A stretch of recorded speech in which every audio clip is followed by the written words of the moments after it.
Good po, no? Magandang umaga po ulit sa ating lahat at welcome po sa ating pong online worship service. So, alam ko po, no, alam ko po na tayo pong lahat ay handa na po sa ating pong pakikinig ng salita ng Diyos. So, hindi naman na po bago sa atin ang ating pong tagapagsalita at alam ko po, no, that we are all excited na marinig pong muli ang mensahe ng Diyos na dadalhin po sa atin ng ating pong kapatid, no? So hindi na po natin papatagalin pa, no? So alam ko po, excited na, pwede po bang mag-heart react ng lahat po ng excited na marinig po ang salita ng Diyos sa umagang ito? Ayan, Amen. so, Amen. amen. So we are all excited and we are so happy to hear again our brother po, no, to speak the word of God and to share the word of God to us this morning. So wag na po nating patagalin pa. Let us give po our virtual heart react sa ating pong kapatid na si Brother Mark Bayaban. So, Amen. Ayan sige po, Brother Mark. isang mapagpalang umaga po sa ating lahat. At hindi ko expect na mapupunta ako sa Zoom. So, ako po ay nagpapasalamat sa Lord sa opportunity na magamit sa pagbabahagi ng salita ng Diyos sa araw po na ito. Hindi ko po alam kung naririnig po ninyo. Kasalukuyan malakas ang ulan ngayon dito sa lugar namin. So, naririnig ito panigurado ni Pastor Alan kasi magkapit bahay lang kami. So, kasalukuyan ngayon po bumubuhos ng malakas na ulan sa amin. So, I hope hindi naman dito nakaka-affect sa live streaming natin ngayon. Kasi medyo technical po talaga ang setup natin ngayon. Pero sa awat biyaya ng Diyos, patuloy po tayong nawa mapagpala sa araw po na ito. So, before po ako mag-continue sa atin pong pagbabahagi ng salita ng Diyos, hindi po, kahit po pala nasa virtual ay nakakakaba pa rin po magbahagi ng salita ng Diyos. Hindi nawawala yung part na yun sa akin every time natatayo ako at magbabahagi ng salita ng Diyos. Siguro yun talaga. At gusto ko lang din pong sabihin na ito po yung huling araw po namin din dito kasi tomorrow po ay flight na po namin pabalik sa US. Kasama niyo po ulit ako sa panalangin. So gusto ko sana itong last Sunday ko makita ko kayo pero hindi niloob ng Diyos. Dito lang talaga tayo sa Zoom magkakita-kita. Later sana mamaya makita ko pa rin yung mga faces ninyo mamaya dito sa mga nasa Zoom. Pero yun po, sa amin niyo po ulit ako sa panalangin. So mag-start na ulit po kami ng journey ulit namin sa Amerika. Pagtuturo po namin doon. So, hindi ko alam kung paano ako mag-uumpisa, pero isang bagay ang natutunan ko nung ako ay nasa ibang bansa, hindi po pala talaga madali. So talagang very challenging. Even kasama mo na yung family mo, even kasama mo na yung mga anak mo, iba pa rin talaga yung setup, yung culture. Kung hindi talaga sa biyaya ng Diyos, hindi ko kakayanin. So yun siguro yung aking patotoo. Wala akong ibang napaghugutan ng lakas ng loob, ng, ng pag-asa doon sa lugar na yun, kundi tanging salita ng Diyos. Sa lugar na kung saan napakadaming mga bagay na pwede umagaw ng atensyon mo, sa lugar na kung saan na parang instant ang lahat ng bagay. Kaya parang salamat sa Diyos kasi ang Diyos yung salita ng Diyos yung nag-remind sa akin kung saan talaga ako at ang Diyos ang nag-sustain sa akin. At ayun, nakabalik nga ulit ako dito. So ako ay sobrang tuwa na makita ulit kayo mula nung dumating kami ng July 2 at tomorrow paalis na rin kami. Medyo nalulungkot pero I hope na sa biyaya ng Diyos ay patuloy pa rin akong samahan ng Diyos at sustain. At maging kayo din po dito sa Philippines. So siguro, hindi ko na patatagalin yung aking um, introduction. So ang akin pong passage po sa umaga pong ito ay ginawa ko po sa aklat po ng Deuteronomio 6 verse 1 to 9. Deuteronomy chapter 6 verses 1 up to 9. So sa lahat po kung hawak po ninyo po ang inyong pong mga Biblia, samahan niyo po akong basahin po ang atin pong talatang pong umaga pong ito. Deuteronomy chapter 6 verses 1 up to 9. So now this is the commandment, the statutes and the rules that the Lord God commanded me to teach you, that you may do them in the land in which you are going over to possess it, that you may fear the Lord your God, you and your son and your son's sons, by keeping all these statutes and commandments, which I command you all the days of your life, and that your days may be long. Verse 3. Hear therefore, O Israel, and be careful to do them, that it may go well with you, and that you may multiply greatly as the Lord, the God of your fathers, has promised you in the land flowing with milk and honey. Next slide. Hear, O Israel, the Lord our God, the Lord is one. You shall love the Lord your God with all your heart and with all your soul and with all your might. And these words that I command you today shall be on your heart. You shall teach them diligently to your children, and shall talk of them when you sit in your house, and when you walk by the way, and when you lie down, and when you rise. You shall bind them as a sign on your hand, and they shall be as frontlets between your eyes. You shall write them on the doorpost of your house and on your gates. Tayo pong lahat ay manalangin. Panginoon, marami pong salamat po sa pagkakataon po ito, sa pribilehiyo po, Panginoon Lord God, na gamit po at makapagbahagi po ng inyong pong salita. Marami pong salamat sa pagkakataong ito na kayo po, Panginoon God, ay amin pong mapapakinggan. Kayo po, Panginoon, ang amin pong maririnig. At hayaan po ninyo, Panginoon, na hindi lamang po matapos sa pakikinig ang lahat, kundi po, Panginoon, ito po, Panginoon God, ay magpatuloy sa gawa po, Panginoon, sa aming mga personal na buhay. Ma-apply po namin ang lahat ng bagay na aming maririnig at matututunan mula sa inyong pong mga salita. Sa umaga pong ito, Panginoon, hinihiling po namin ng aming pong banal na spirito ang kumilos sa aming pong kalagitnaan. Kahit po kami po ay nasa mga comfort ng aming pong mga tahanan, alam po namin na hindi po malilimitahan ang inyong pong pagkilos at paggalaw. Nasaan man po kami ngayon, Lord God, kami man po, Panginoon God, ay nasa aming pong mga tahanan o saan po kami lugar ngayon. Hirap man po ang aming pong pinagdaraanan o maayos po, Panginoon. Alam po namin na kayo po, Panginoon, God, ay Diyos na buhay, kumikilos at naungusap sa aming pong mga puso't isipan, Panginoon. Marami pong salamat po sa umaga pong ito. Prepare our minds, prepare our hearts sa aming pong pakikinig ng inyong pong mga salita, Panginoon, sa umaga po. Samahan niyo rin po, Panginoon, ako sa I deliver your words. Samahan niyo po, Panginoon, ng ganun bawat isa. Patuloy kang papurihan at kaitang po, Panginoon, kahit na. Aming marami pong salamat. Ito po, Panginoon, aming ito na lang. In Jesus' name.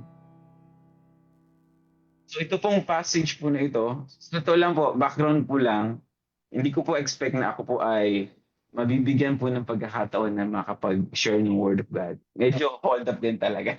Si Pastor, hold up ako last 2 weeks. Pero tulad nga po nung isang bagay na laging sinasabi sa amin ni Pastor nung kami may mga bata pa, we need the ministry more than the ministry needs us.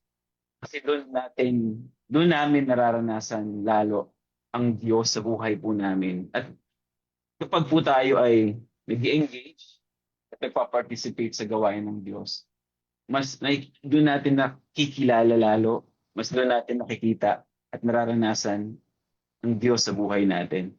So, ito rin pong passage po na ito from Deuteronomy chapter 6 verse 1 up to 9. Ito rin po yung mga unang passages na inaral ko nung ako po ay nakarating sa US. Sabi ko, Lord, kayo po ay mangusap sa akin. At ito pong gift po ako dinala ng Diyos sa Deuteronomy chapter 6 verses 1 up to 9. Medyo nakakatuwa kasi yung setup nitong Deuteronomy chapter 1 up to 9 ay medyo similar sa akin. Pero isidetrack muna yung akin. So let's discuss the background of the passage.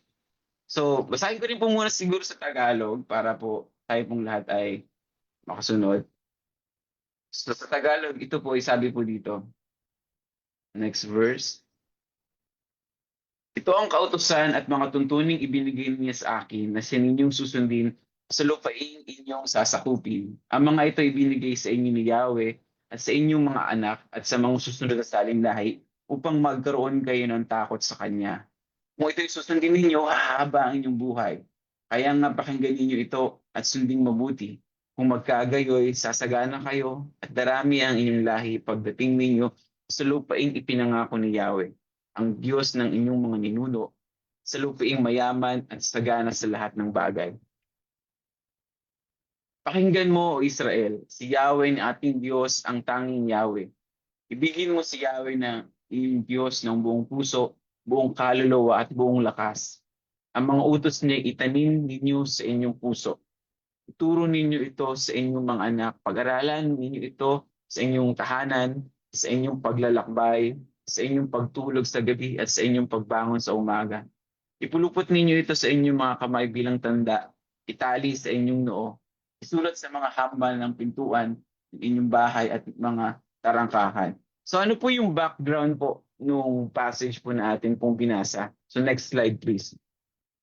So sa mga nakapagbasa na po ng aklat po ng Deuteronomy, alam po natin na ang Book of Deuteronomy is the second law. So kung magiging literal po tayo sa definition, Deuteronomy means the second law. But hindi po ito different law. It is the reteaching of the same law na sinabing na ibinigay ng Diyos sa mga unang batch na lumabas sa Egypt. Ito po kasing pagkakataon na ito, in Deuteronomy chapter 6, ang setting po nito ay nandoon na sila sa plain ng Moab. Kumbaga, abot tanaw na nila yung lupang pangako na ibinigay ng Diyos sa kanila. Ibibigay ng Diyos sa kanila.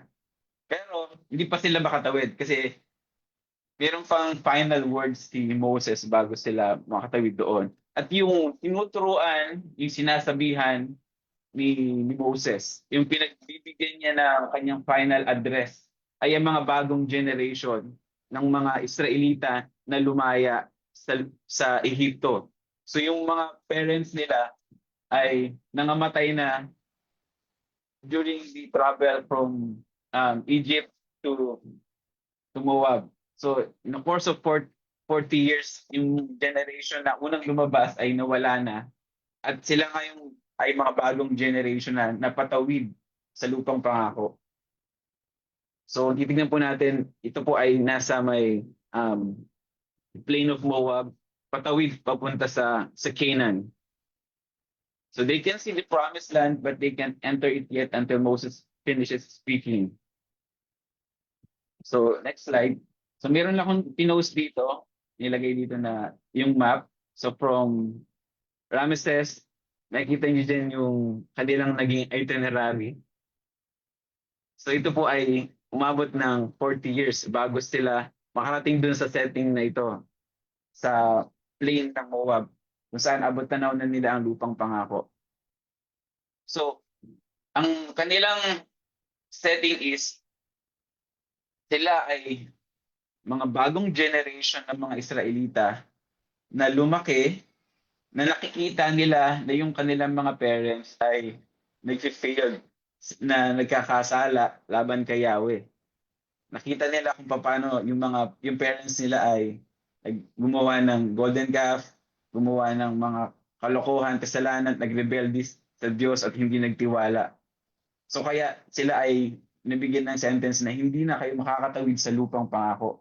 At yung generation, yung bagong generation, na lang ang makakatawid kasama si Joshua at si Caleb.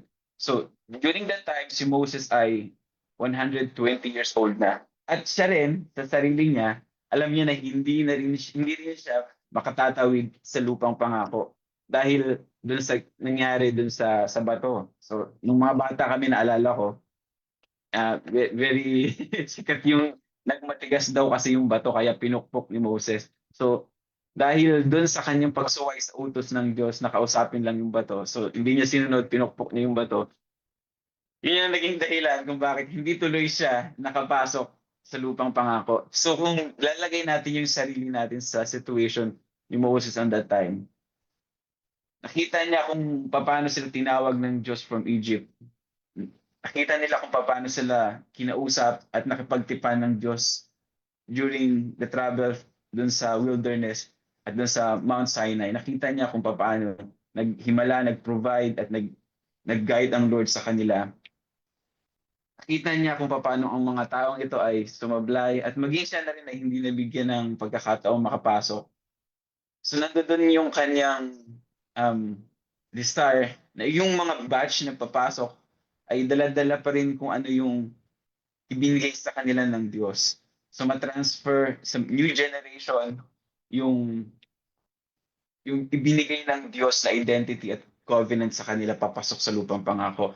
The problem is, yung generation na ito, sabi ko nga kanina, ay lumaki na nakikita nila yung parents nila na nagko-commit ng mga mistakes like yung paggawa ng golden calf, yung pag-complain about food and water kahit provided na ng Lord sa kanila. Next slide please.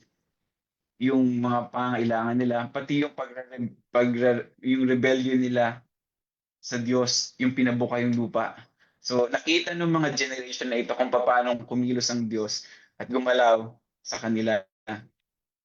So makikita natin dito, ngayon yung set up, yung situation ng new generation na papasok sa lupang pangako. At pagdating nila sa lupang pangako, sa Canaan, iba na naman culture, iba na naman na setup, iba na naman uh, lupain yung kanila makikita. Kung saan nandoon yung maraming mga gods, goddesses, prominent sa polytheistic culture, sila Asherah, sila Dagon, sila Baal.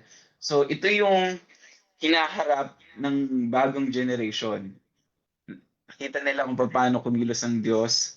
Nakita nila paano nag-commit ng mistake yung parents sila at papasok sila sa isang panibagong um, lupain, bagong setup. Sabi nga doon, it's a land flowing with milk and honey, sagana. So, sagana yung lugar na pupuntahan nila, pero bukod doon ay very um, polytheistic yung culture nila. So, titingnan natin, naiintindihan ni Moses kung ano ang kakaharaping challenges nung mga bagong generation pagpasok nila doon.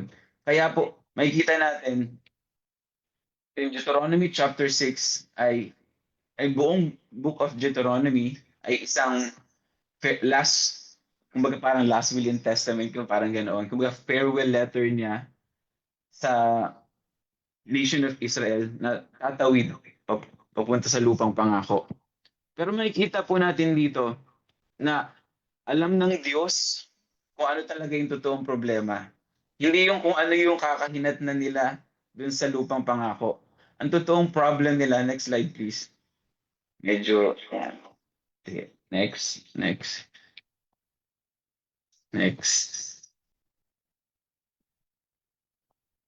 Yan. So God knew the real problem. It was not what they would find in the land of Canaanites or what they would face there. Ang problema ay hindi yung kung ano makikita nila doon. Ang problema talaga na nakita ng Diyos dito is yung realidad ng pagiging makasalanan ng tao. The reality that the humanity is inherently sinful and prone to wander. Kasi pagdating nila doon, malaki yung possibility, malaki yung tsansa na matatangay sila nung mga Diyos-Diyosan ng mga tao sa lugar ng Canaan. Ng Canaan. So, alam ng Diyos na ang puso ng tao ay makasalanan at madaling matangay kung saan-saan. Kaya makikita po natin in Deuteronomy chapter 6, hindi battle plan yung ibinigay ng Diyos sa new generation. Hindi plano kung um, paano nila basta sasakupin yun. Inumpisahan ng Diyos yung panawagan sa panawagan ng relationship. Is calling this new generation into a relationship with Him. Hindi ito something na technical na mga bagay o kumbaga parang laban lang between flesh, kundi it's something that they need God in order for them to survive doon sa promised land. Kaya makikita natin dito, ang binigay niya ay isang panalangin, which is the Shema.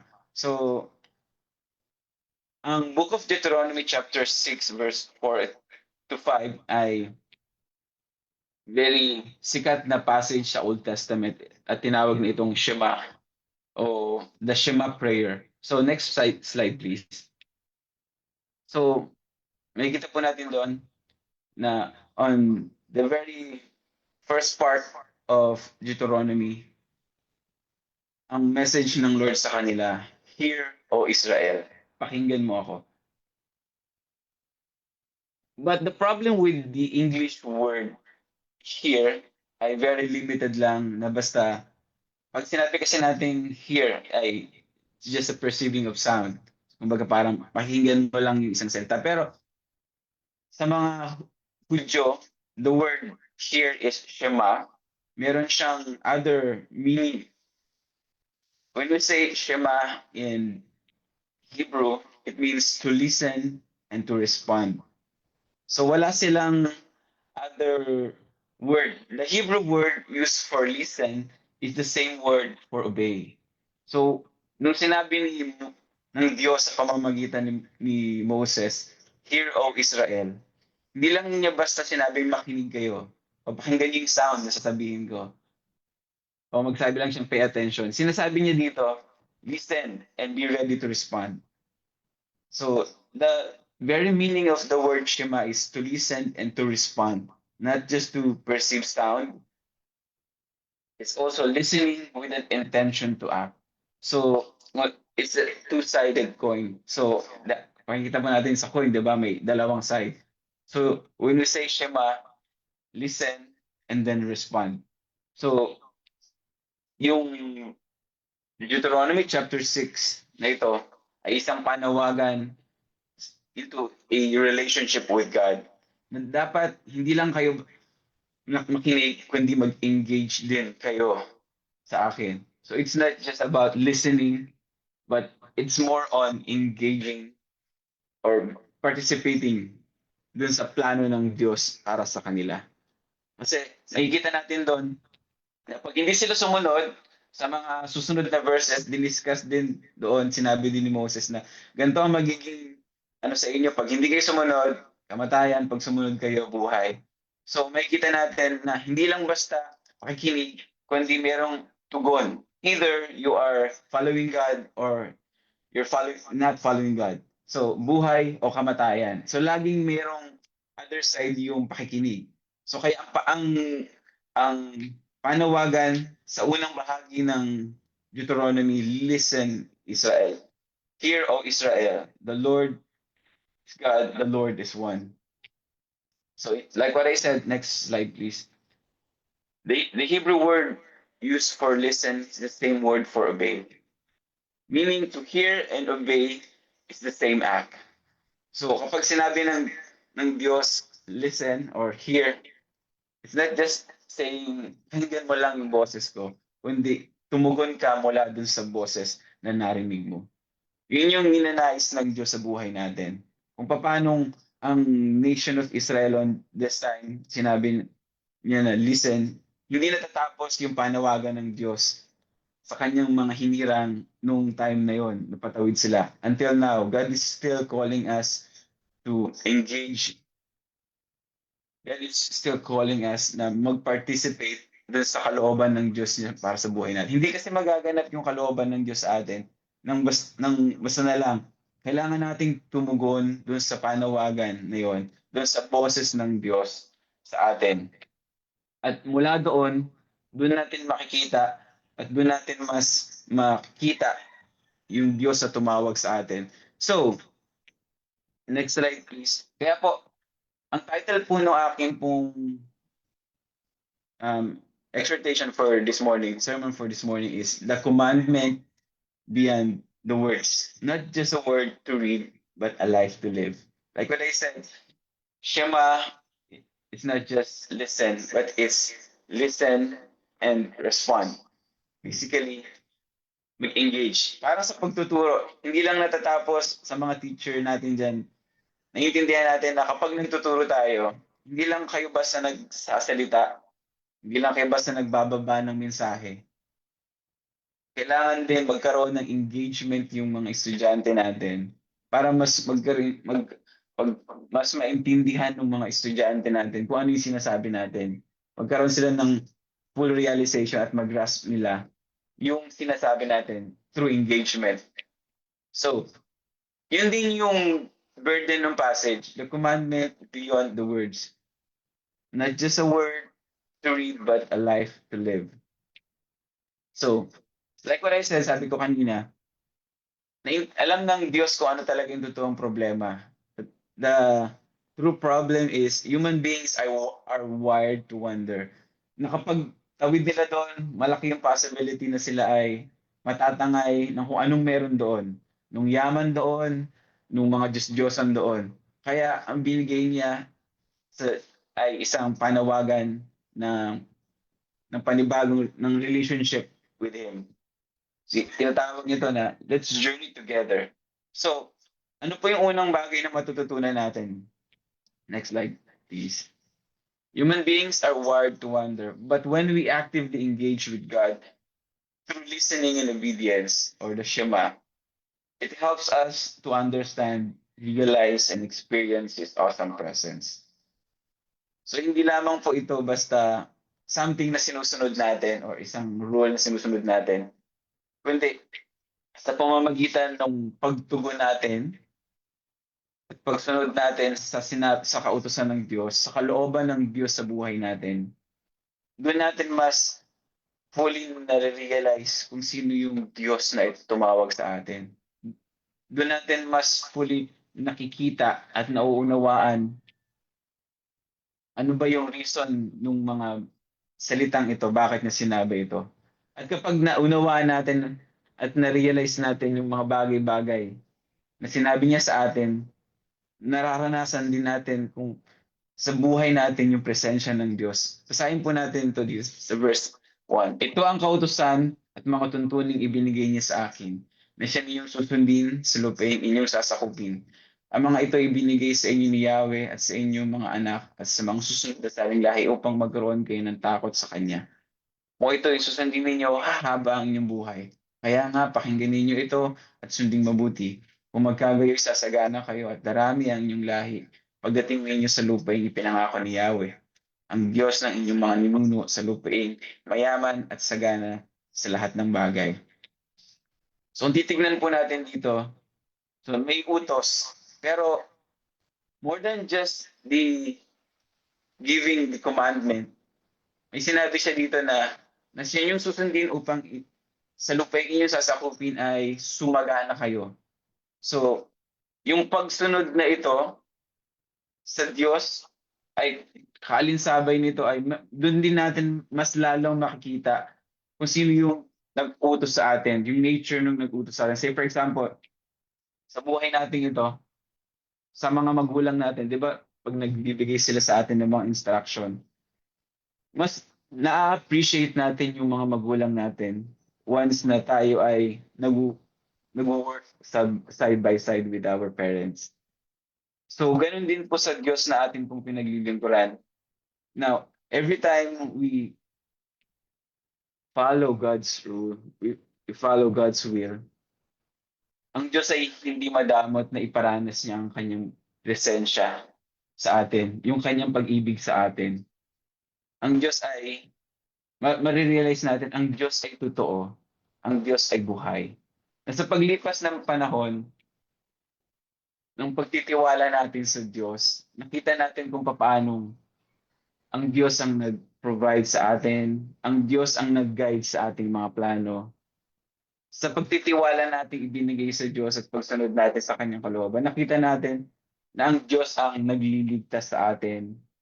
Ang Diyos ang nagpapagaling sa atin.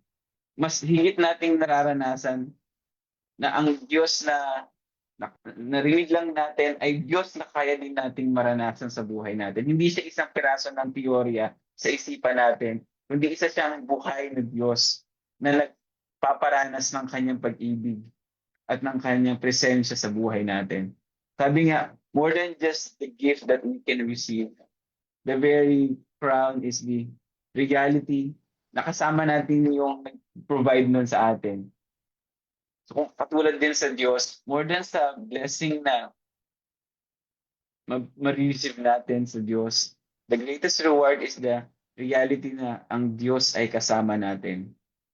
Minsan kahit wala tayo, minsan kahit kapos tayo, minsan malungkot tayo, pero yung katotohanan na ang Diyos ang nandiyan sa atin, may kapayapaan, mayroong joy sa puso natin. At ang greatest reward ng pagsunod natin sa Diyos na ito ay yung presensya niya na ibinibigay niya sa atin. Like what I said sa first point, it helps us to understand, realize, and experience His awesome presence. At alam natin na in God's presence, there is peace. In God's presence, there is joy. In God's presence, may guidance, andun yung pagtabay ng Diyos atin. In God's presence, napalalakas tayo, nanauli yung kalakasan natin. So, more than just dun sa benefit ng makukuha natin sa Diyos, the greatest reward is the reality of His presence. Kung paanong sa nation of Israel na to, hindi yung mana at hindi yung hugo yung totoong reward, kundi yung katotohanan na ang Diyos ang kasama nila during the journey. Yung katotohanan na ang Diyos ang nag-guide sa kanila dun sa wilderness. Yung katotohanan na ang Diyos ang nag-protect sa kanila during that journey. At yung katotohanan na ang Diyos ang nagpapanauli sa kanilang lakas every day. Yun yung result of God's presence. Yun yung nagiging katotohanan ng pagsama ng Diyos sa buhay nila. At yun din yung ninanais ni Moses na patuloy nilang maranasan pagtawid nila doon. Kasi pagtawid nila doon, makikita na nila yung mga Diyos-Diyosan ni Baal, yung mga Diyos-Diyosan nila Asherah, nila Dagon, yung yaman ng lupain na yon. At alam ng Diyos na pag nakita nila yung malaki yung possibility na mawawala to sa wisyo. Kaya gustong nire-remind ni Moses na patuloy ninyong sundin, pakinggan yung sinabi ni Yahweh sa inyo. Yung covenant niya sa inyong mga ninuno, yung covenant niya rin sa inyo. At kung paano nila naranasan yung paggayon na yun din yung pagranas na gagawin niya sa buhay ninyo sa panibagong chapter dun sa lupang pangako. Kaya kapag pagpatuloy ninyo sinusunod ang salita ng Diyos, katulad ng sinabi dito, ito ang mga kautos na natutunan ibibigay niya sa akin, sa inyo, na susundin niyo sa lupang sasakupin. Ang mga ito ibinigay niya sa inyo upang magkaroon kayo ng takot sa Kanya. Kung ito yung susundin niyo, hahaba ang inyong buhay. Kaya nga, pakinggan niyo ito at sundin mabuti. Kung magkagayo, sasagana kayo at darami ang inyong lahi. Pagdating ninyo sa lupaing pinangako ni Yahweh, ang Diyos ng inyong ninuno sa lupaing mayaman at sagana sa lahat ng bagay. Doon nila mararanasan fully ang Diyos kapag patuloy silang lumalakad sa kalooban ng Diyos, sa commandment ng Lord doon sa lugar na iyon. So next point, human beings are wired to wonder, but when we actively engage with God through listening and obedience, it reshapes us into His likeness. Says here, verse 4, pakinggan mo, O Israel, si Yahweh na ating Diyos, ang tanging Yahweh. Ibigin mo si Yahweh na yung Diyos ng buong puso, buong kaluluwa at buong lakas. Ang mga utos niya itanim ninyo sa inyong puso. Ituro ninyo ito sa inyong mga anak. Pag-aralan ninyo ito sa inyong tahanan at sa inyong paglalakbay, sa inyong pagtulog sa gabi at sa inyong pagbangon sa umaga.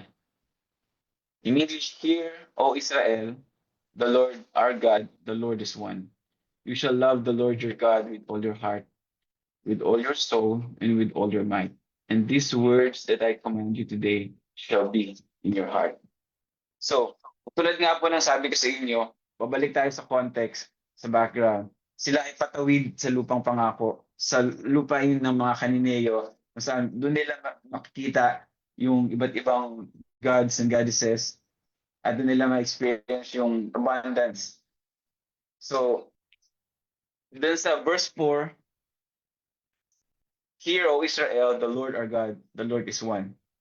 It is a statement kung saan sinasabi ng Diyos na yung Diyos na tumawag sa inyo lang ang dapat ninyong sambahin.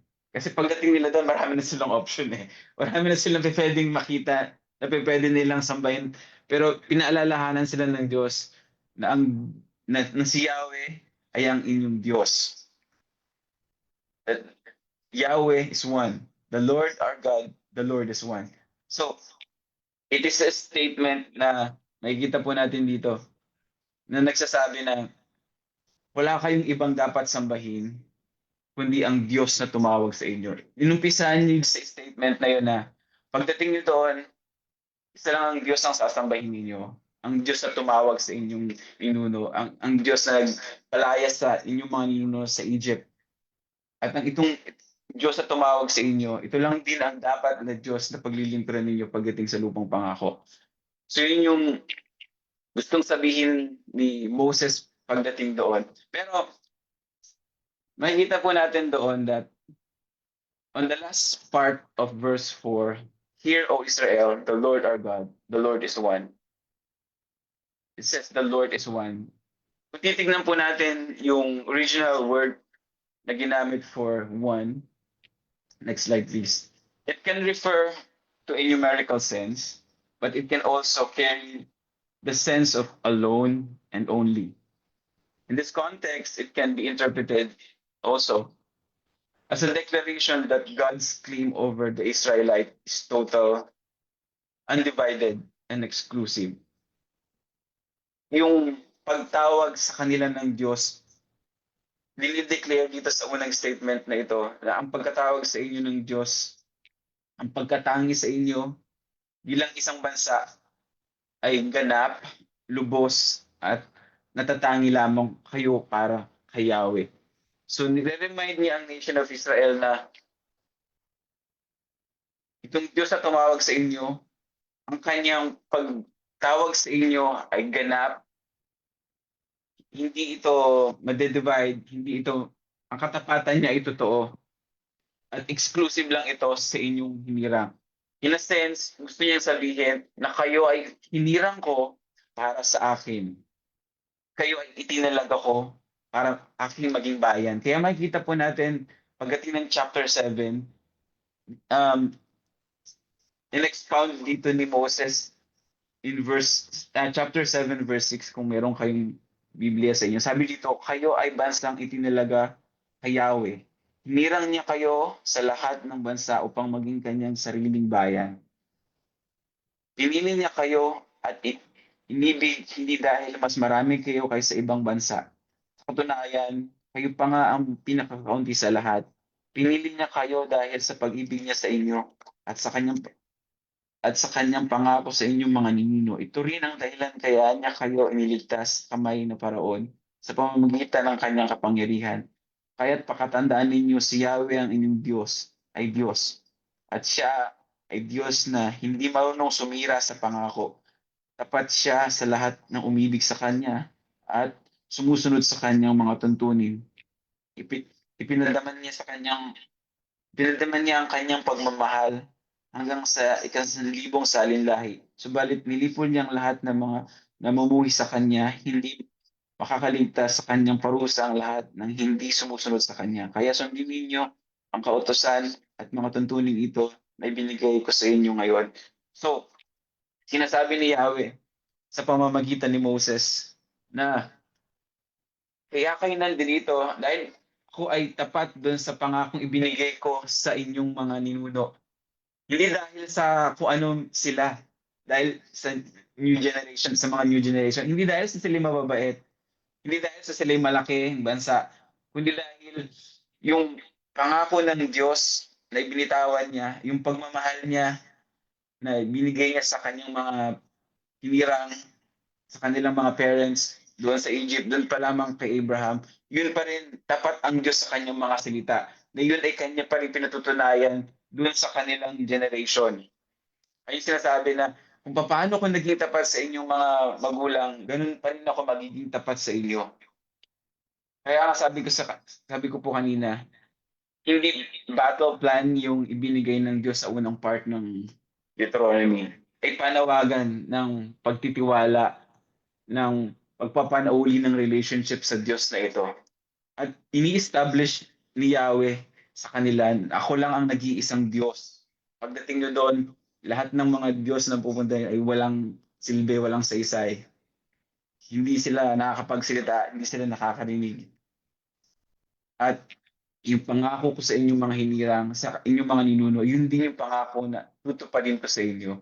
Pero dapat ninyong sundin kung ano man yung aking sinabi sa inyo. Ini-establish ng ni Yahweh sa kanila na ito ako'y makapangyarihan, ako'y above, ang aking allegiance sa inyo, ang aking claim sa inyong nation ay total, undivided, and exclusive. Ang aking promise ay aking tutuparin sa inyo. Kaya nais ni Yahweh na patuloy na magtiwala itong bagong generation na ito na tatawid sa lupang pangako.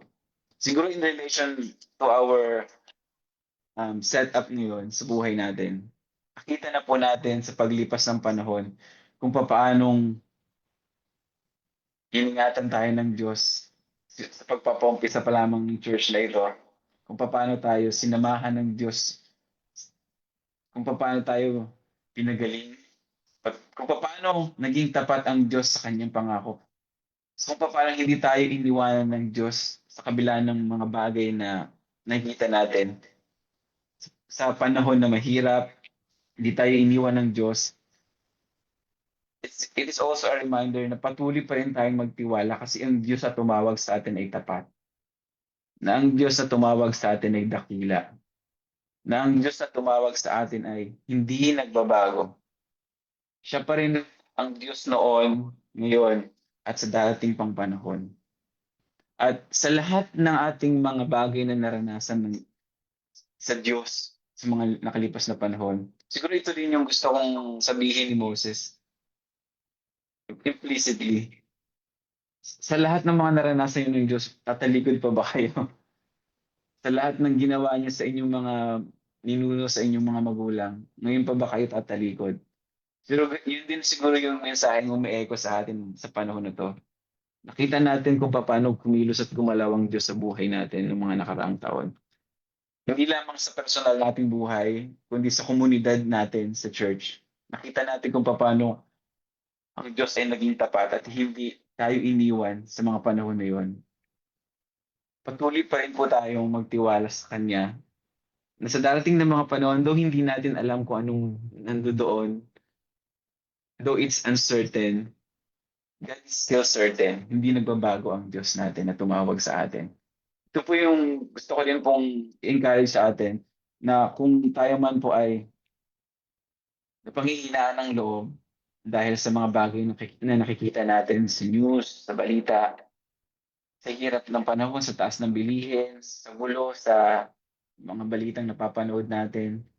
Alam natin na kahit ganito yung mga bagay na nakikita natin sa paligid, ang Diyos ay tapat. Ang Diyos ay mahabagin. Ang Diyos ay just, makatarungan. Ang Diyos ang patuloy na magtatawid sa atin at patuloy na gagabay sa atin. At ang Diyos na ito ang patuloy na magpaparanas ng kanyang pag-ibig at ang kanyang presensya sa atin sa ating pag-journey sa kanya sa buhay na ito. Kung paano ganun din ang nangyari sa kanila. Kung tuloy-tuloy tayo sa pagbasa natin from chapter 7 onwards at sa mga sunod na mga chapter, hindi naman talaga iniwan ng Diyos ang bansang Israel. Ang umiwan pa nga sa Diyos ay yung bansang Israel dahil sa kanilang pagkakasala. So patuloy po natin iangkla ang ating buhay sa Diyos na ito na tapat, tapat kailan pa man. At sa paglipas ng panahon, makikita natin na ang Diyos na ito na tumawag sa atin, na nagsabing kayo ang bayang aking itinalaga sa inyo, siya rin ang magbabago sa atin.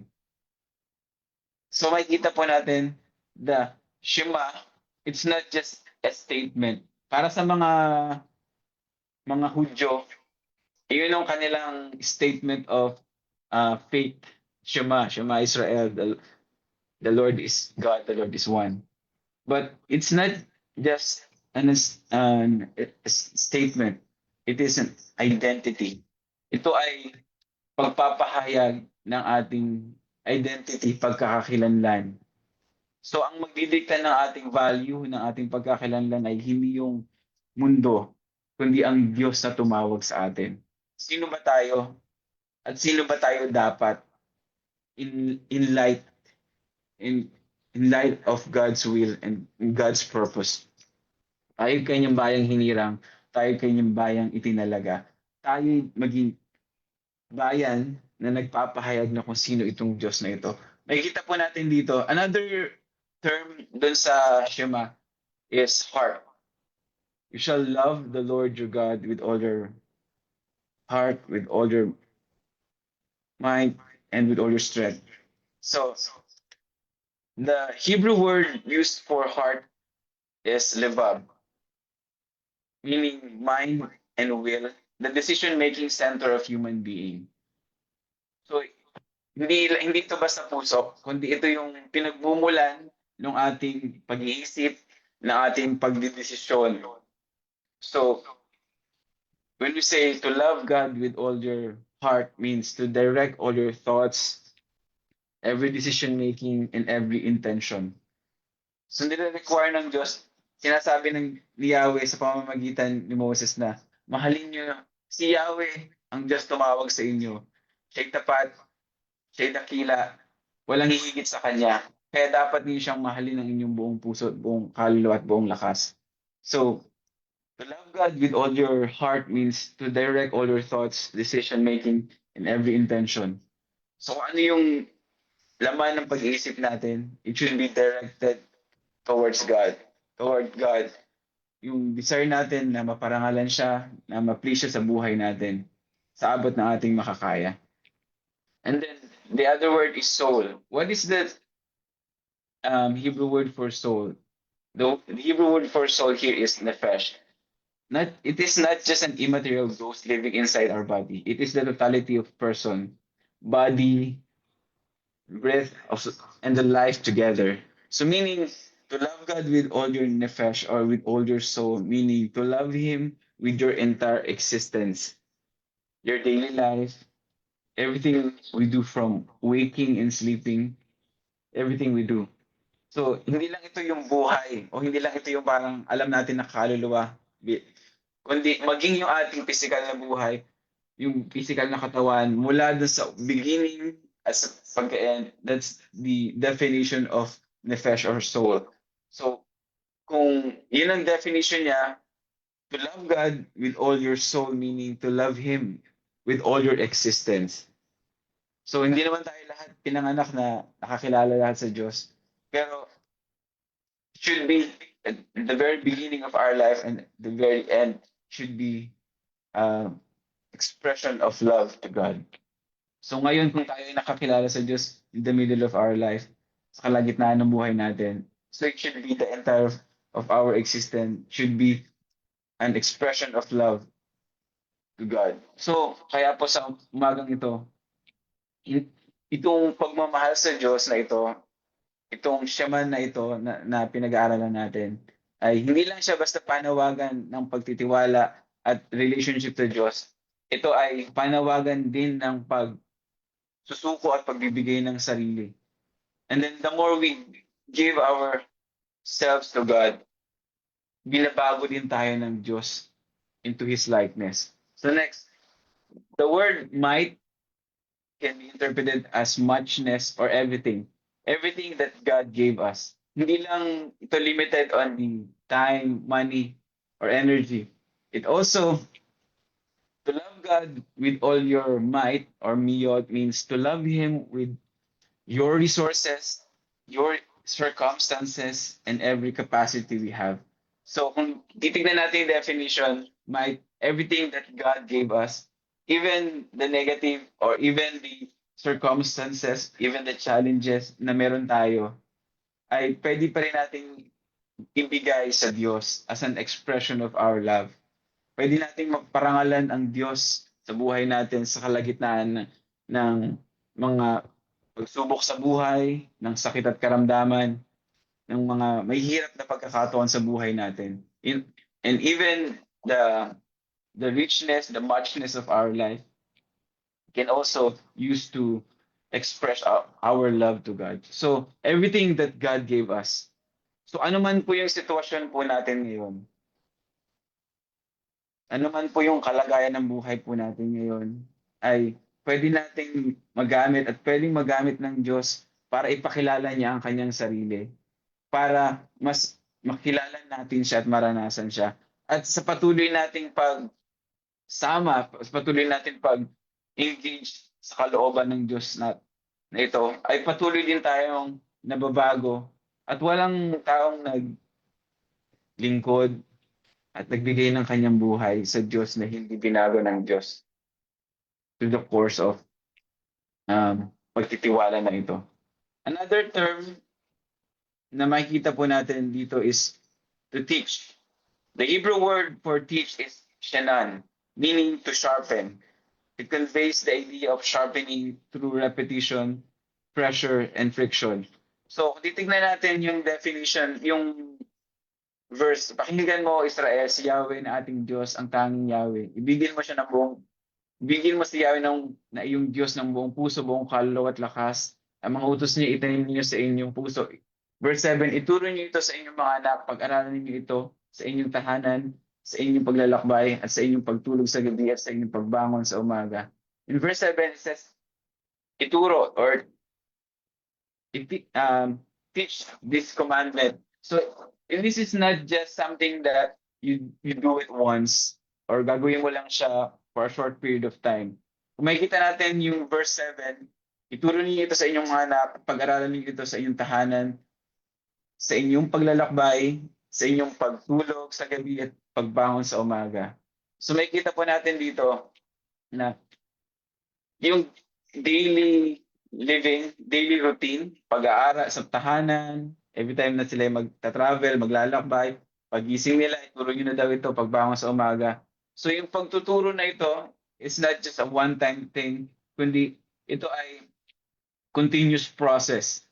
So kung patuloy nating minamahal ang Diyos with all our heart, with all our soul, and with all our mind, with all our might, tayo din ay nasa-sharpen, tayo din ay nahahasa into dun sa kung anong nais ng Diyos na mangyari para sa atin. Kumbaga parang sa isang kutsilyo, pag hinahasa mo yan, hindi mo lang siya basta ikukuskus ng one time kasi hindi mo pa makukuha yung desired sharpen na gusto mo. So, it is a continuous process until tumalim yung kutsilyo na iyon at ma-meet mo kung ano yung gusto mong mangyari. Ganon din sa paglilingkod sa Diyos at pagsunod sa kalooban ng Diyos at pagtuturo ng kanyang mga salita. Kung paano tayo yung nagtuturo, tayo din ay natututo, tayo din ay nababago habang tayo ay gumagampan sa tungkulin na ito at nag-engage sa kalooban ng Diyos. Nasya-sharpen din yung ating kaisipan, nasya-sharpen din yung ating pag-uugali. Hanggang sa tayo ay makaabot dun sa likeness ng Diyos na tumawag sa atin. Katulad ng sabi ko kanina, itong Diyos na tumawag sa atin ay yung Diyos na humirang sa atin at nagnanais din na tayo na kanyang hinirang ay maghayag ng kanyang kaluwalhatian, ng kanyang kalikasan, na sa pamamagitan ng bansang tinawag niya, mahahayag kung sino ang Diyos dun sa lugar na pupuntahan nila. Kaya nais ng Diyos na sila ay patuloy na lumakad sa kalooban ng Diyos kasi sa kanilang paglakad nababago din sila, nasa-sharpen din sila, nare-reshape din ang kanilang mga behavior at kanilang mga pag-iisip. At sa pamamagitan ng pagpasok nila sa lupang pangako, mahahayag dun sa lugar na yon na may isang dakilang Diyos na tapat, may dakilang Diyos na mahabagin, may dakilang Diyos na mapagmahal. Na nahahayag yon sa pamamagitan ng buhay ng mga taong hinirang niya at tinawag niya. Ganon din sa atin po, bilang mga hinirang ng Diyos, tinawag ng Diyos sa kanyang komunidad. Hindi lang tayo basta naging Kristiyano at naligtas, kundi meron din tayong gampanin na sa pamamagitan ng buhay po natin ay mahayag din ang kalikasan ng Diyos sa pamamagitan ng ating mga buhay. So kung paano po tayo mag-iisip, paano po tayo magsasalita, at paano tayo makikitungo sa ibang bagay, sa ibang mga tao. Kaya nga po, it is the totality of our existence. It is the totality of our being or our life. So makikita po natin dito na kapag tayo ay nag-engage, pag tayo nakikinig at sumusunod sa kalooban ng Diyos, una, nararanasan natin ng presensya ng Diyos, nare-realize natin kung gaano siya kabuti at naunawaan natin yung kanyang kalooban. Nababago tayo, nare-reshape tayo dun sa kung ano ang nais ng Diyos para sa buhay po natin. At yung pinakahuli po, the human beings are wired to wonder, but when we actively engage with God through listening and obedience, it directs us to serve one another in love. Hindi lang po ito patungkol sa atin. Hindi lang po ito patungkol sa paano tayo mag-benefit as individual sa ating pakikipag-miig at pakikipag-journey sa Diyos. Kundi yung mga bagay na ating naranasan sa Diyos, natutunan sa Diyos, at dahil sa mga bagay na nababago tayo, at nagiging kawangis ng, at nagiging ka-inline ng ating nature, yung nature ng Diyos, makikita natin na ang desire din ng Diyos ay hindi lang para sa atin, kundi para sa mas maraming tao. Makikita po natin dito, in verse 7, you shall teach them diligently to your children, and shall talk of them when you sit in your house, and when you walk by the way, and when you lie down, and when you rise. In verse 8, you shall bind them as a sign on your hand, and they shall be as frontlets between your eyes. You shall write them on the doorposts of your house and on your gates. So, nakikita po natin on verse 7, gamitin pa rin po natin yung verse na yun. It's an act of mentoring. Ito yung pagbabahagi. Hindi lang lahat ng yung mga bagay na ating natutunan sa Diyos ay hindi lang natatapos sa atin, kundi it should be passed on to a new generation. Ito rin ay dapat na ibabahagi natin sa ibang tao. Yung mga pagpapalang nare-receive natin sa Diyos ay dapat maibigay din natin sa iba bilang pagpapala rin sa iba. Naalala ko yung analogy before ni Pastor Ronald, na ang isang bodies of water na nako-close at na-stagnant yung water, bumabaho yung water. Hindi nagko-flow sa kanya. So yung pag na-stuck lang sa atin, yung mga bagay na yon, yung mga bagay na tutunan natin, yung mga blessing na nare-receive natin, mabubulok yun sa atin at hindi na serve yung purpose nun.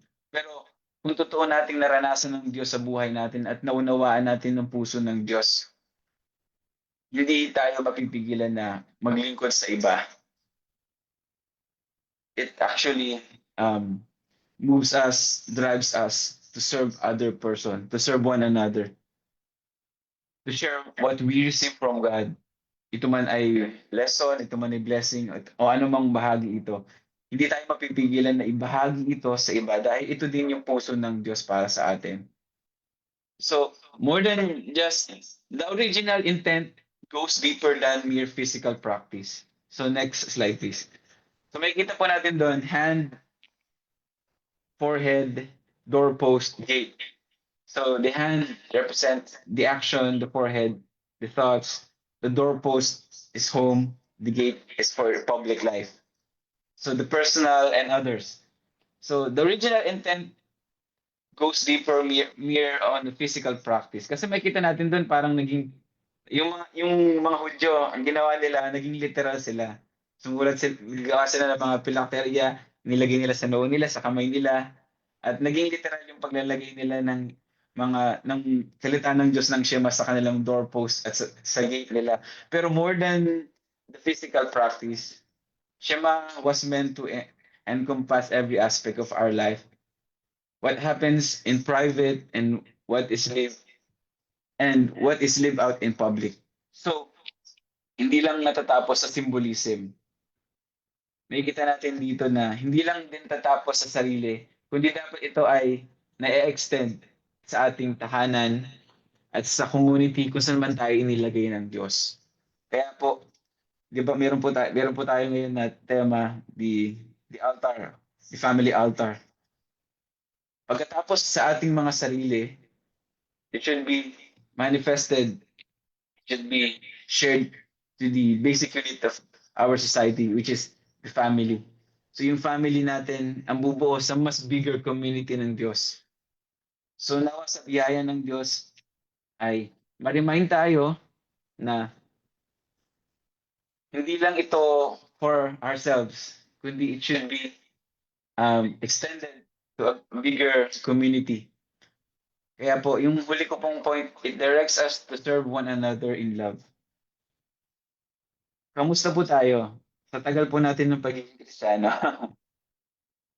yung bang mga bagay na natututunan po natin ay naibabahagi po natin sa iba? Yung atin po bang pagtrato sa ibang tao ay puno ng pag-ibig at pagmamahal? O baka nagiging judgmental na tayo sa ibang tao?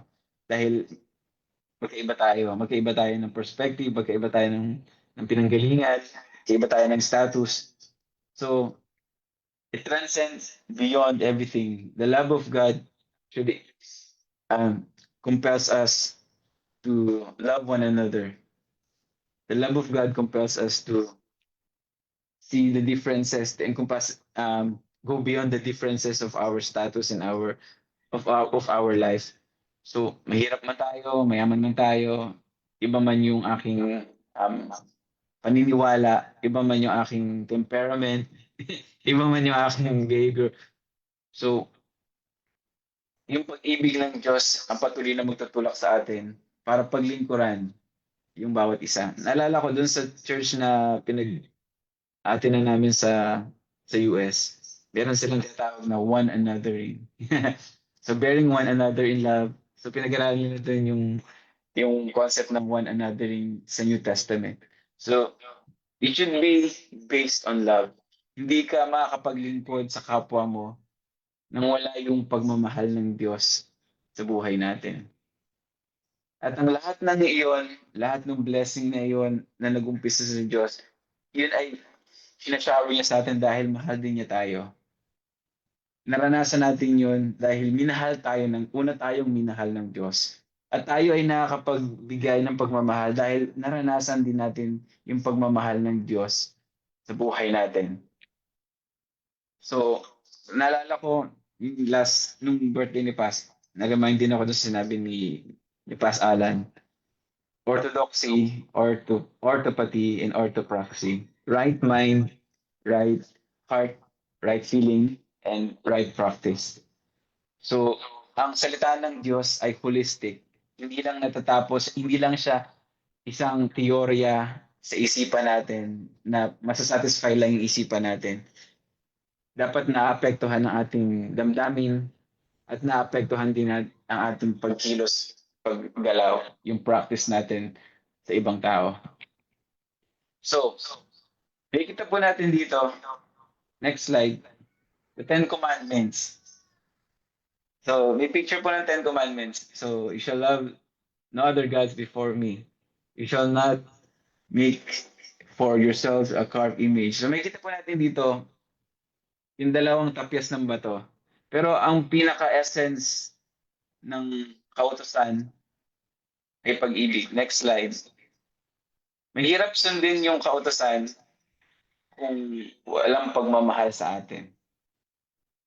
Mahirap maglingkod kung walang pagmamahal sa ating puso. Mahirap maglingkod kung hindi natin nararamdaman yung pag-ibig ng Diyos na kumikilos sa buhay natin. So, the very secret of serving God is love. Kung mahal natin ng Diyos, magagawa natin yung mga bagay na iyon. Kung mahal natin yung tao, lahat gagawin natin para sa taong mahal natin. Pero kung mahal natin ng Diyos, sikapin natin magawa at magagawa natin na makapaglingkod sa Diyos na ito dahil mahal natin siya. Yun yung mga mensahe na lagi namin naririnig habang kami ay lumalak sa church. More than anything else, love the Lord. Love God. Kaya pagdating ng New Testament, yun din ang sabi ni Jesus na ang greatest commandment is love the Lord your God with all your heart, with all your soul, and with all your might. At hanggang sa New Testament, hanggang sa panahon natin ngayon, the very spirit of the law is love. Kung titingnan lang natin siya sa puro utos, puro utos, puro utos, masasakitan tayo ng ulo. Pero pag mahal natin yung taong nag-uutos noon, madali natin siyang magawa kasi mahal natin siya. Kaya po sa umaga pong ito, in conclusion, for this is the covenant that I house of Israel after those days, says the Lord. I will keep my laws upon their minds and upon their innermost thoughts and understanding, and breathing upon their hearts. I will be their God, and they shall be my people. Wala nang tapyas ng bato sa panahon natin ngayon. Nawa sa biyaya at habag ng Diyos. Tayo bilang mga hinirang ng Diyos, tayo ang maging expression ng pag-ibig ng Diyos sa bawat isa sa mundong ito. Nawa, hindi lang natin mag-perceive commandment ng Lord as utos-utos. But it is also call for relationship. Let's pray. Father God, sa umaga pong ito, kumilos ka po, Panginoon, sa aming isipan. Kumilos ka po, Panginoon, sa aming mga puso. Kumilos ka po sa aming mga buhay. Hihiling po namin, Panginoon, na kayo po, Panginoon, gadang usap sa amin. Kayo po, Panginoon, gadang kumatag po sa aming mga pangangailangan. Lord, naman po yung mga hadlang sa aming buhay, sa aming pong puso.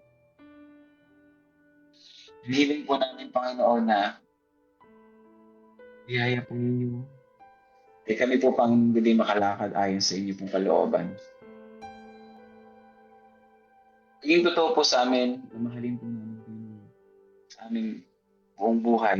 Na mahalin po namin kayo with all our heart, with all our soul, with all our might, with all our strength. Panginoon, alam niyo po yung pinakatotoong problem. Ang problem po namin ay ang aming pong mga puso.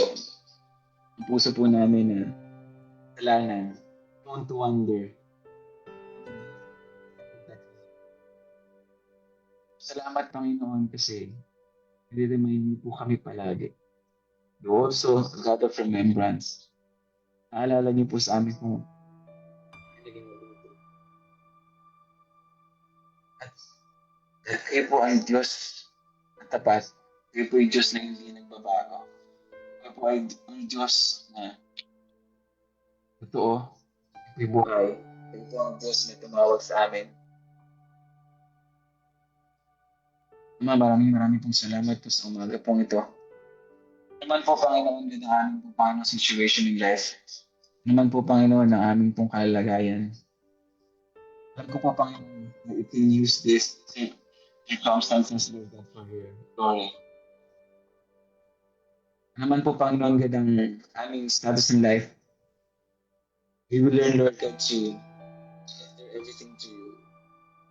We worship you, glorify you. Everything that we have, Lord God. Pray, Lord God, that continue to show us your mercy.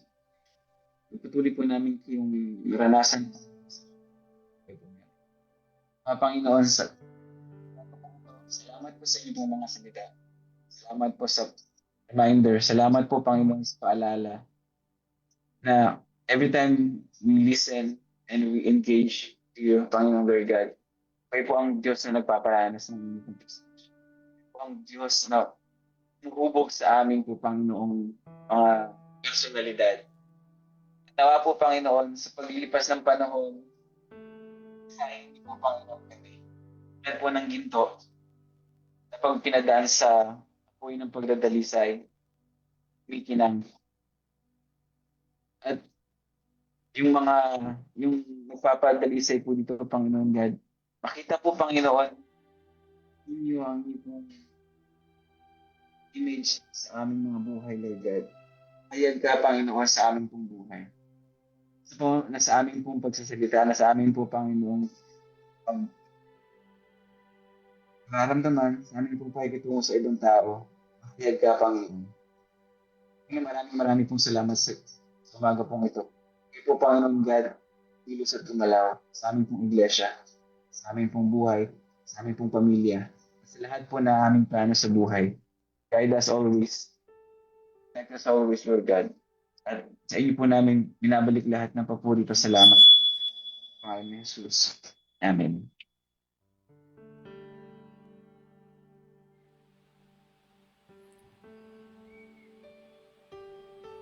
Hallelujah. Tayo po'y umawit sa Panginoon.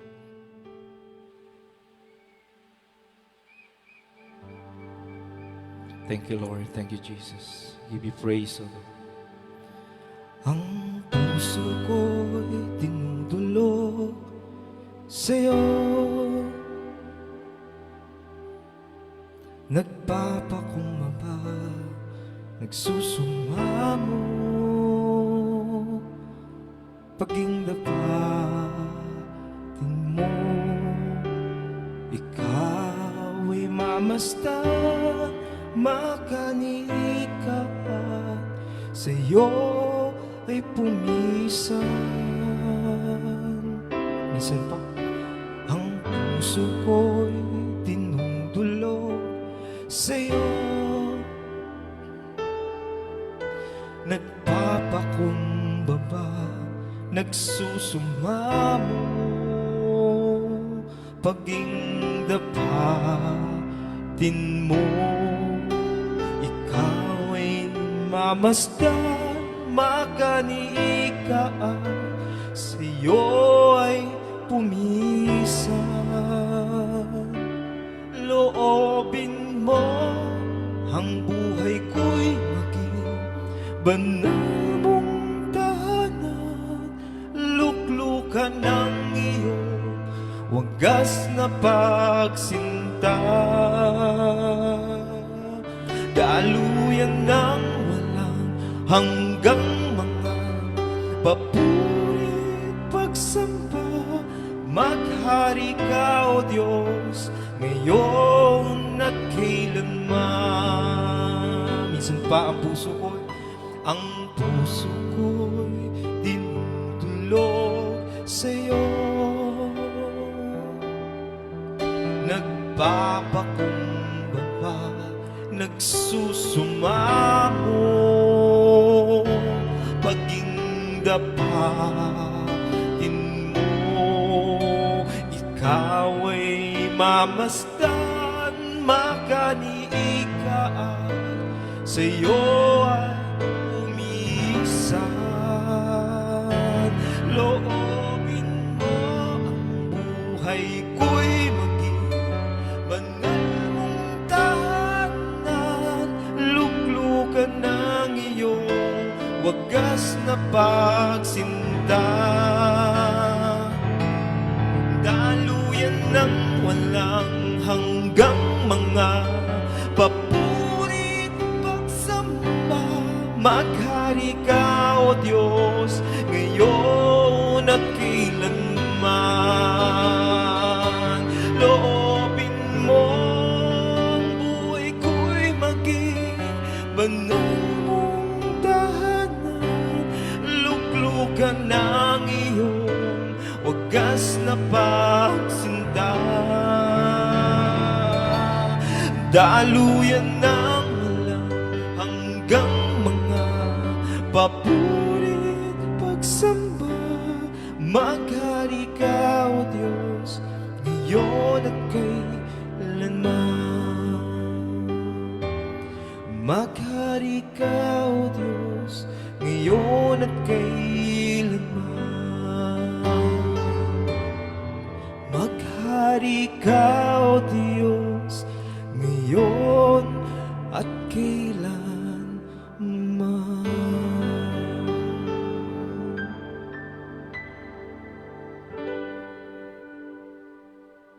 Yes, O God. Hiling po namin, maghahari ka, Panginoon, sa buhay po namin. Nawa po, Panginoon, kayo po, Panginoon, gatang maging sentro ng aming pong buhay, ng aming pong pamilya, aming pong komunidad. Kaya po, hindi pong kalikasan patuloy na mahayag sa aming pong komunidad pananampalataya. Nawa po, Panginoon, totoo ang aming po, Panginoon, fellowship, Lord God, sa inyo, aming po, pag-ibig sa inyo.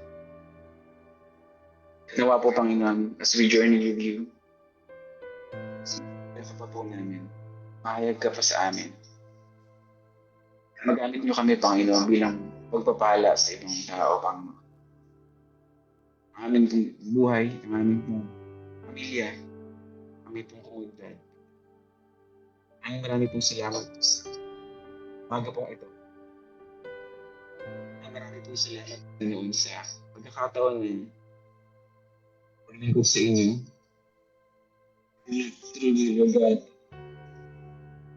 privilege, Lord God, to serve you. Marami pong salamat, Panginoon. Tuloy kang mahayag, tuloy kang makilala. O Panginoon, ganda ang aming pong panalangin. Pangalan po ng iyo, si Jesus. Amen.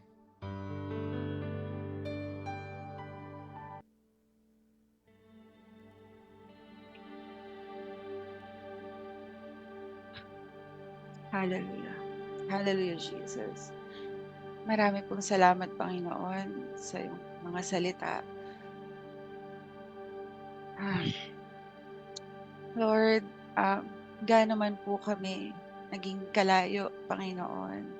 No matter how far we have wandered away from you, Lord, patuloy na gumagawa ka ng paraan para bumalik kami sa iyo, Panginoon. And we are so grateful, Lord. Thank you for your word. Thank you for reminding us na hindi lang kami, Lord, that you are wanting to have a relationship with us. Hindi para lang sumunod sa mga utos mo, Panginoon, kundi po maisabuhay namin ang pagmamahal mo, Panginoon, at maibahagi din namin sa iba. Lord, I pray na ano man ang kalagayan ng bawat isa, Lord, bagamat kami binabagyo, salamat that you allowed us to gather and hear your word. Hindi po mahahadlangan ng anumang bagyo, anumang challenges, Lord, ang mga kaparaanan mo, Panginoon. Minsan pa pinatunayan mo sa amin na, Lord, you are powerful over the nature at sa anumang pagsubok at problema, Panginoon, na meron kami. Lord, alam namin na mapagtatagumpayan namin iyon basta kasama ka namin. Lord, your presence, Lord, is the greatest thing, Panginoon, na meron kami. And I pray, Lord, na as we continue to have our devotion with you, nawa mas lalo ka po namin makilala, Lord, at lumalim ang aming pagmamahal sa iyo. Lord, help us to truly offer our lives. And I pray na maparangalan ka po namin sa lahat ng aming gagawin, sa lahat po ng aming sasabihin, Panginoon, with all that we are, Panginoon. Isigaw ng buhay namin ang pagmamahal namin sa iyo, Panginoon. At ang iyong glory ang makita sa buhay ng bawat isa. Marami pong salamat, Panginoon, sa buhay ni Brother Mark. Lord, we are truly blessed by your word. And I pray, Lord, na as we celebrate, Lord, ang aming 18th anniversary sa darating pong August 30, Lord, patuloy niyo po kaming tulungan sa aming mga preparations, Lord. I pray for wisdom. I pray, Lord, for your guidance, Panginoon. And lahat po ng mga dapat namin gawin. Lord, higit po sa anumang preparation, your presence is all that we want. Lord, no event is worth celebrating without you being glorified by it. Kaya I pray, Lord, na sa araw na yon ang kalwalhatian mo ang makita, Panginoon. And dalangin ko patuloy na maging united ang mga families namin, Lord. Nasambahin ka, Panginoon. Lord, we offer to you our lives. Marami pong salamat, Panginoon. Lord, we also remember our brothers and sisters na currently sa gitna ng challenges, Lord. If they are in need, nasa gitna ng bagyo ng buhay, Panginoon. Lord, I pray na katagpuin mo po sila, Panginoon, where they are. And gamitin mo rin po ang bawat isa, gamitin mo po ang ministry namin to reach out to them, Panginoon. Lord, we pray for all those sick, Lord. We claim your healing, Lord, in Jesus' name. At nawa sa gitna po ng mga pagsubok, mga sakit, Lord, huwag mawala yung joy, huwag mawala, Panginoon, yung pag-asa na tanging ikaw lamang ang aming panghahawakan, Panginoon. Marami pong salamat sa umagang to, Lord. And may we continue to enjoy your presence. May we continue to learn to obey with love, Panginoon. Marami pong salamat, Lord. And may you continue to be with us. Bless the CJL's families, Lord. Bless the CJL's ministry.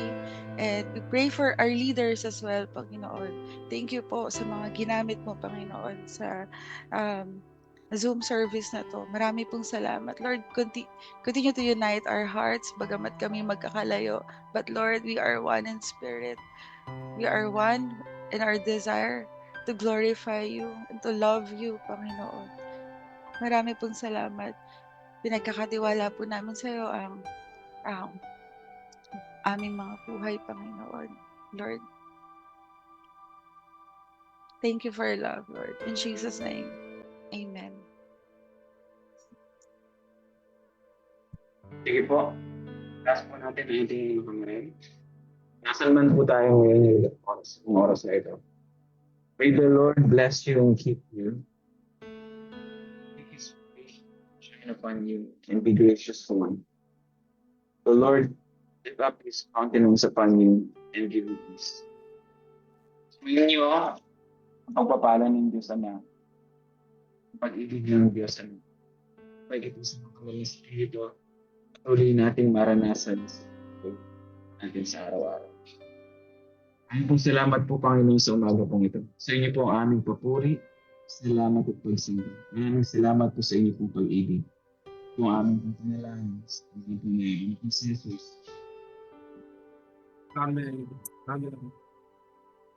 Amen. So, praise God po, no? Amen po. Praise God po for a wonderful word na atin pong na-receive. Thank you, Brother Marky, for sharing the word of God this morning. So praise God po, no? Salamat po sa pagdalo po sa ating pong online worship service. Damang-dama po natin ang pagsama at pagkilos po ng Diyos sa ating pong kalagitnaan. Siguro po, request na lang din po namin everyone. Let's have po a group photo para po makita po namin kayo. And even po yung mga nasa online, no? Pwede po kayong mag-comment dyan and mag-react po, no? Para po makita po namin that you are still with us. So again po, announcement lang po, no? Yung ating pong prayer nights will still be Monday to Sunday. We are on that 4th week na po. Napakabilis po, no? 4th week na po. Every Monday and Friday po, we have our online via Zoom. Tuesday, Thursday po is our family time, and Wednesday and Saturday during prayer meeting and Heaven's Herald practice.